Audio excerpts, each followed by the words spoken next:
আসসালামু আলাইকুম প্রিয় দর্শক, সবাই কেমন আছেন? আশা করি আল্লাহর রহমতে ভালো আছেন। আপনাদের কাছে বিশেষ বার্তা, এই যে রামানন্দপুর মজদ্দেদিয়া পীর আবু বক্কর সিদ্দিকিয়া রহমতুল্লাহ আলাই খারেজিয়া মাদ্রাসার ছাদ ঢালাই। তাই যে যেমন পারবেন সিমেন্ট, ইট, বালি, টনচিপ 100-200 টাকা, 500 টাকা দিয়ে শরিক হয়ে যান। এই দান আপনার সদকায়ে জারিয়া হয়ে যাবে। এই দান বিফলে যাবে না। মাদ্রাসার ছাদ ঢালাই, স্ক্রিনে দেওয়া বারকোড আপনারা দেখতেই পাচ্ছেন। এই বারকোডের দ্বারাই আপনি দান করতে পারেন।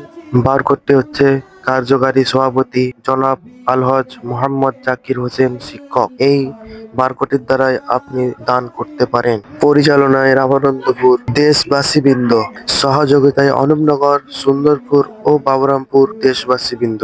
প্রতিষ্ঠাতা ও সম্পাদক জনাব পীরজাদা আলহজ মৌলানা মোহাম্মদ সানাউল্লাহ সিদ্দিকী সাহেব। সুদী মুসলিম ভাতৃবৃন্দ, সালামন্তে জানাই যে আগামী 26শে আশ্বিন 1432 সাল, ইংরেজি 13-10-2025 সোমবার দিন সকাল 8টা হইতে রামানন্দপুর মজদ্দেদিয়া পীর আবু বক্কর সিদ্দিকিয়া রহমতুল্লাহ আলাই খারেজিয়া মাদ্রাসার ছাদ ঢালাই করা হইবে ইনশাআল্লাহ। উক্ত দিনে সভাপতি হিসাবে উপস্থিত থাকিবেন জনাব পীরজাদা আলহজ মৌলানা মোহাম্মদ আবু হুরায়রা সিদ্দিকী সাহেব, ফুরফুরা শরীফ। সকল দিনী মুসলিম ভাইগণ উপস্থিত থাকিয়া ছাদ ঢালাইয়ের কাজটি সম্পূর্ণ করিবেন। আপনাদের সকলকে দাওয়াত দেয়া থাকিল, আপনারা সবাই আসিবেন ইনশাআল্লাহ।